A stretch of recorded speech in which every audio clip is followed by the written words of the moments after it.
पिछले एपिसोड में हाओ चेन जियांगहू को बचाने के लिए डीमन के सामने उतर गया था, लेकिन अब डीमन काफी पावरफुल लग रहा था। इसलिए जियांगहू हाओ चेन को वहां से भाग जाने के लिए कहता है, क्योंकि उसे लग रहा था हाओ चेन इसके सामने नहीं टिक पाएगा और डीमन कहीं इसे भी जख्मी कर देगा। लेकिन अब हाओ चेन कहाँ रुकने वाला था, वो तुरंत बाद ही डीमन का सामना करने के लिए तैयार हो जाता है और उसके ऊपर हमला भी करने लगता है। लेकिन डीमन काफी पावरफुल था और वो हाओ चेन को दूर फेंक देता है। लेकिन अब हाओ चेन भी खुद को बचाने लगता है और इसके हर एक अटैक को रोकने लगता है। यह देख हाओ चेन भी जान जाता है कि मेरी ताकत और स्पीड धीरे धीरे बेटर हो रही है और इसके बाद वो अपनी पूरी ताकत के साथ डीमन का सामना करने के लिए तैयार हो जाता है। इसके बाद डीमन काफी स्पीड के साथ हाओ चेन के ऊपर हमला करने आता है, जिसके बाद हाओ चेन इसके हमले को नहीं रोक पाता और दूर जाकर गिर जाता है। तभी अचानक से डीमन अपनी जहरीली पूंछ से हाओ चेन पर अटैक करने लगता है, लेकिन हाओ चेन भी बहुत स्पीड के साथ खुद को बचाने लगता है और इस बार भी डीमन इसे कुछ नहीं कर पाता। लेकिन तभी इसे सिंगयू की बात याद आती है, जिसने बताया था कि ऐसे डीमन के अंदर स्केलेटन नहीं होता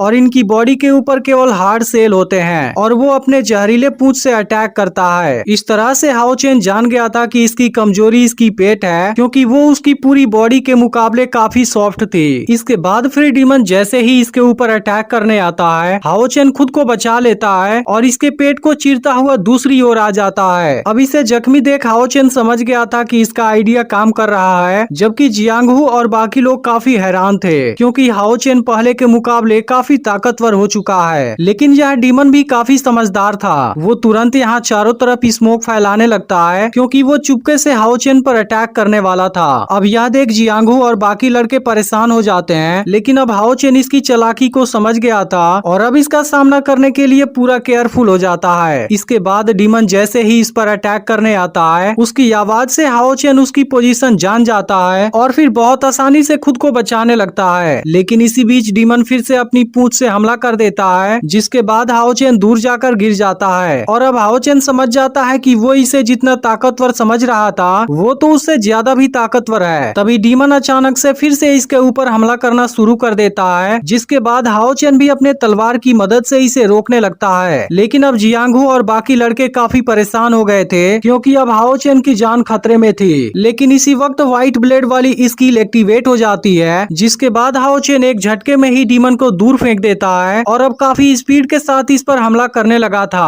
अब यह देखने के बाद डीमन की हालत काफी खराब हो गई थी। लेकिन तभी हाओ चेन व्हाइट ब्लेड के असली ताकत को भी एक्टिवेट कर लेता है और फिर डीमन को मारने चला जाता है। तभी अचानक से डीमन भी अपनी जहरीली पूंछ से इस पर हमला करने आता है, लेकिन उसके पहले ही हाओ चेन इस पर हमला कर देता है और फिर काफी स्पीड के साथ इसे लेकर नीचे आ जाता है। अब यह देखते ही जियांगहू और उसके साथ वाले लड़के काफी हैरान हो गए थे, क्योंकि हाओ चेन की स्पीड और ताकत काफी ज्यादा बढ़ गई थी और इसने डीमन को भी बहुत आसानी से मार दिया था। अब किसी को यकीन नहीं होता कि हाओ चेन ने डीमन को मार दिया है। फिर हाओ चेन सिंगयू के ट्रेनिंग के लिए थैंक यू बोलता है, क्योंकि उसके बिना ना तो वो इसका सामना कर पाता और ना ही इसको मार पाता। तभी जियांगहू को हाओ चेन की चिंता होने लगती है, क्योंकि उसे लग रहा था कि हाओ चेन जख्मी हुआ होगा। तब इस पर हाओ चेन कहता है कि तुम्हें चिंता करने की जरूरत नहीं है, क्योंकि मैं डेली इससे ज्यादा स्पीड से फाइट करता हूँ। तभी बाकी लड़के भी हाओ चेन के पास आते हैं और वो इसकी बढ़ी हुई ताकत को देख हैरान हो गए थे और पूछने लगते हैं कि तुमने इसे कैसे मार दिया और क्या तुम इसे हमें भी सिखा सकते हो। लेकिन यह देख जियांगहू काफी दुखी हो गया था, क्योंकि हाओ चेन केवल इतने दिनों में ही इतना ज्यादा पावरफुल हो चुका है, लेकिन जियांगहू अभी भी वहीं पर है। तभी हाओ चेन की नजर जियांगहू के ऊपर जाती है, लेकिन उसे समझ में नहीं आता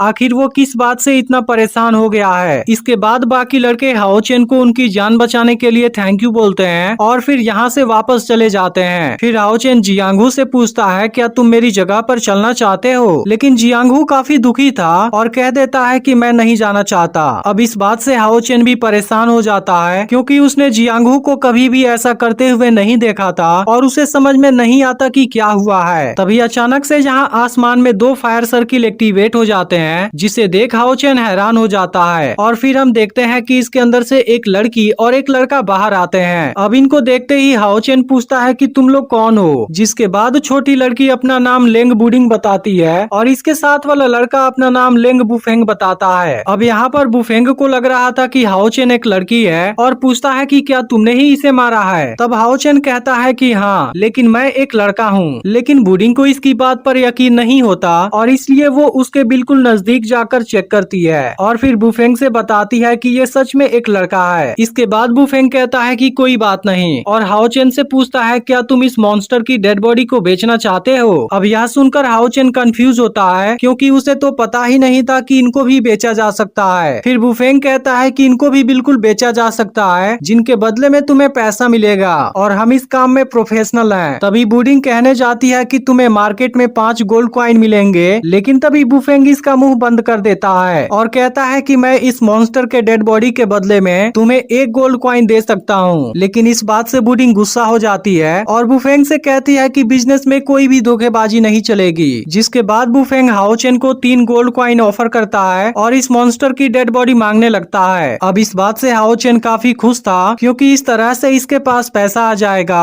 और फिर उसकी मॉम को काम नहीं करना पड़ेगा। इसके बाद हाओ चेन बुफेंग की बात मान जाता है और इस मॉन्स्टर के बदले में 3 गोल्ड कॉइन दे देता है। इसके बाद वो मॉन्स्टर की बॉडी को अपने बैग में रख लेता है और कहता है कि अगर तुम्हें और भी बेचना हो फिर तुम हमारे पास जरूर आना। तब हाओ चेन कहता है कि लेकिन मैं तुम दोनों को कहाँ पर खोजूंगा और फिर यहाँ से वापस निकल जाता है। अब कुछ देर में हाओ चेन अपने घर के पास आ जाता है जहाँ पर इसकी मदर बायू भी इसका इंतजार कर रही थी और इतने दिनों के बाद ये दोनों एक दूसरे से मिलकर काफी खुश हो गए थे। लेकिन बायू की कंडीशन भी अब धीरे धीरे सही होने लगी थी, जिस बात से हाओ चेन काफी खुश था। इस पर बायू भी हाओ चेन से कहती है कि तुम भी पहले से काफी ताकतवर हो चुके हो। तब हाओ चेन अपनी मदर से कहता है कि सिंगयू काफी स्ट्रिक्ट है, इसलिए मुझे तो सोते हुए भी प्रैक्टिस करना पड़ता है। तब इसकी मदर समझाती है कि वह चीज तुम्हारे ही भले के लिए है। इसके बाद हाओ चेन अपना सारा सामान उठाता है जिसमें वो अपनी मदर के लिए ताजे फल लाया था और बताता है कि सिंगयू ने आपको एक लेटर भी भेजा है। इसके बाद बायू सिंगयू का भेजा हुआ लेटर पढ़ती है और उसे पढ़ने के बाद काफी खुश होती है। इसके बाद वो हाओ चेन को नया धागा दिखाती है, जिसे देख हाओ चेन कहता है यह तो पहले से काफी नया है। इस पर बायू कहती है कि यह एक सेफ्टी धागा है जो तुम्हें सेफ रखेगा। तभी हाओ चेन पूछता है कि सिंगयू ने लेटर में क्या लिखा था, क्योंकि बायू के चेहरे पर मुस्कान आ गई थी। इस पर बायू कहती है कि वह लेटर तुम्हारे तारीफ के बारे में था। तब हाओ चेन कहता है कि लेकिन मुझे तो ऐसा नहीं लगता।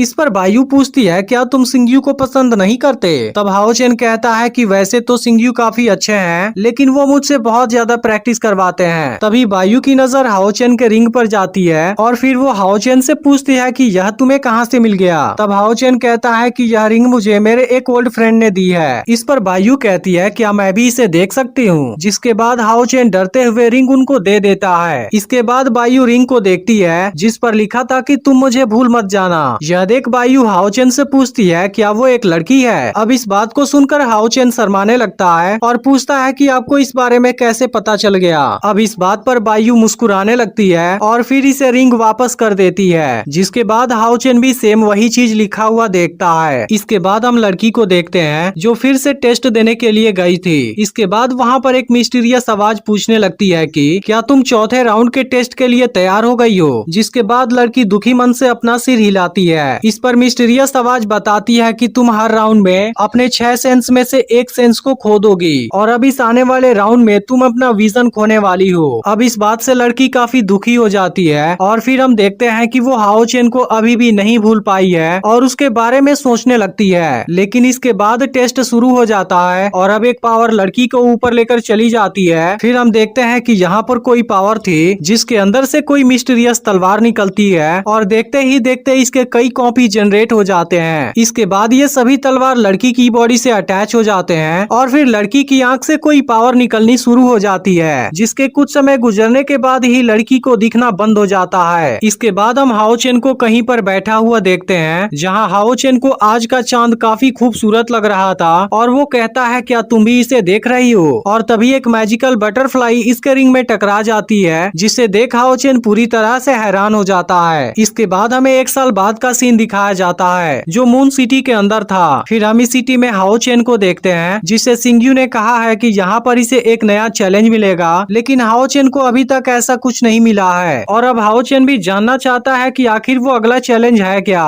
लेकिन यहाँ के लोग इसे देख हैरान थे और सोचने लगते हैं कि आखिर ये है कौन। तभी हाओ चेन को यहाँ पर एक टेम्पल नजर आता है, जिसके बाद वो दौड़ता हुआ उसके पास आ जाता है। फिर यहाँ का गेट अपने आप ओपन हो जाता है और इसके बाद हाओ चेन जैसे ही अंदर चला जाता है फिर से वो अपने आप बंद हो जाता है। लेकिन हाओ चेन अभी लिफ्ट के अंदर था और इसे बाहर का नजारा काफी शानदार लगता है। अब कुछ समय के बाद हाओ चेन ऊपर आ जाता है, जहाँ इसके सामने एक और दरवाजा ओपन होता है। अब इसके अंदर आकर हाओ चेन काफी हैरान था और यहाँ का नजारा काफी शानदार लगता है। फिर हम देखते हैं कि इसके सामने एक और टेम्पल था, जो असल में मून सिटी वॉरियर सब टेम्पल है। और इसके बाद हाओ चेन भी उसके तरफ जाने लगता है और एपिसोड यहीं पर एंड हो जाता है। तो यह एपिसोड आपको कैसा लगा कमेंट करके जरूर बताइएगा। और अगर आपने पिछला वीडियो मिस कर दिया हो तो लेफ्ट वाली वीडियो जरूर देख लेना और चैनल को सब्सक्राइब करके नोटिफिकेशन को ऑल पर सेट कर देना।